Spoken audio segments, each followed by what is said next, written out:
My cousin Laura came to visit me, and while she was here, we chatted about some things we'd never talked about before. She has always been a source of inspiration for me, in my art career and also just life in general. She and her sister are two of my closest friends, even though they live in a different part of the country. On our first day of her visit, we went to the beach, and while we were there, we had a really interesting conversation.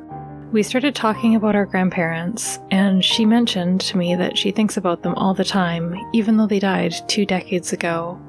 I also think of them constantly, and I wonder what they would think of me if they were still alive.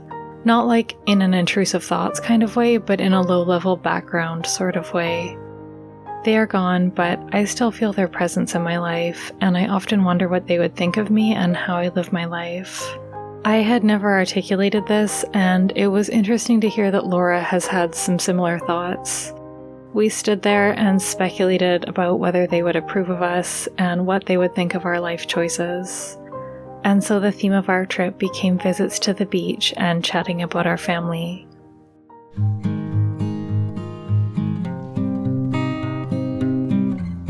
My grandfather was a geological engineer, and we explored land he had done work on and parks he had written about. We don't know exactly what work he did here, but it was cool to visit places he had worked and written about years ago.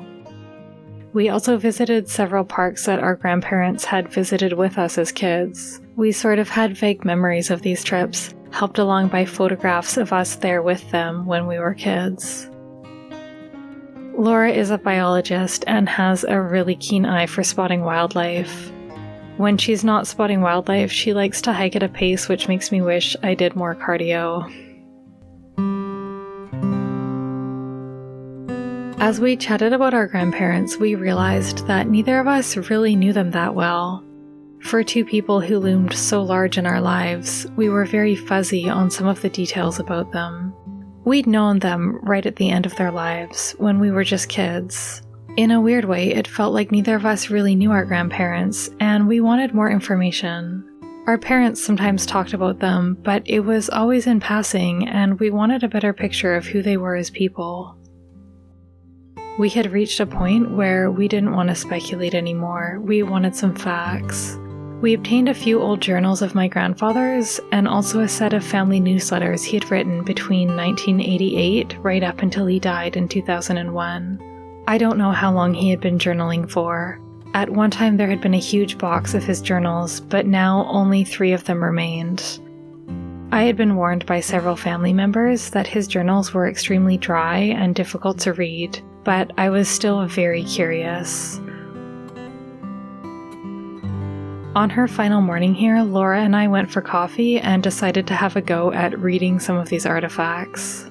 I was a little shocked to discover that my grandfather journaled in exactly the same style I do, and I wondered if this is something I somehow inherited from him.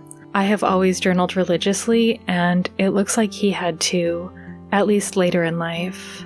His writings were about everyday life, but they captured something more, details I would have never known. It painted a picture of a lifestyle that valued both adventure and rest. His writing, I suspect, was a way of situating himself within the present moment and focusing on the small joys in life. He and my grandmother had had warm milk most nights before reading in bed. At one point, he was worried that my older sister was depressed and thought she should quit her job and find something more stimulating. My grandfather was a well-known geological engineer, but he was also an artist, a calligrapher, an ecologist, and a writer. The first 15 minutes in the coffee shop were fairly uneventful, but then Laura came across my birth, reported in the family newsletter, and we both started crying really hard. Neither of us were expecting it. Up until then, our conversations about our grandparents had been speculative and unemotional. And that's when it hit me. We weren't looking for approval. We were looking for a resolution to unresolved grief. For me, anyway, it felt like unprocessed grief. A combination of having deep curiosity about my grandparents and missing the version of them I knew, while also being confronted by grief that I wasn't able to properly process as a child. My grandfather had died when I was 11, and I was still very much a kid. I hadn't properly grieved the loss, plus my cousins lived across the country and we'd never really mourned together as a family. My grandmother had died later when I was 16, and I had been right there with her when she died. I was devastated at the time, and now, later in life, I wanted to acknowledge the impact she had on my life. Perhaps my background thoughts about my grandparents were not actually about their approval, but a desire to get to know them better and acknowledge their presence in my life, even now after they've been gone for so long.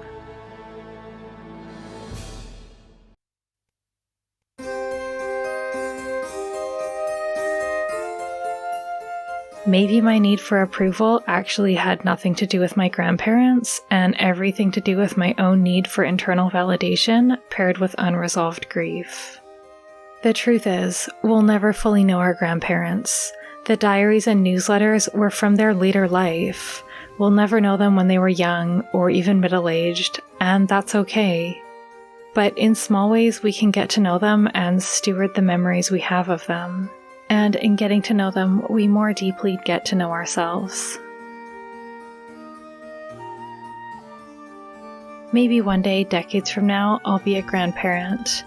Decades after that, long, long after I'm gone, when even the dust that was my body has completely disappeared, my soul will reach through space and time, and I will whisper to my grandchildren, "Darlings, live your life."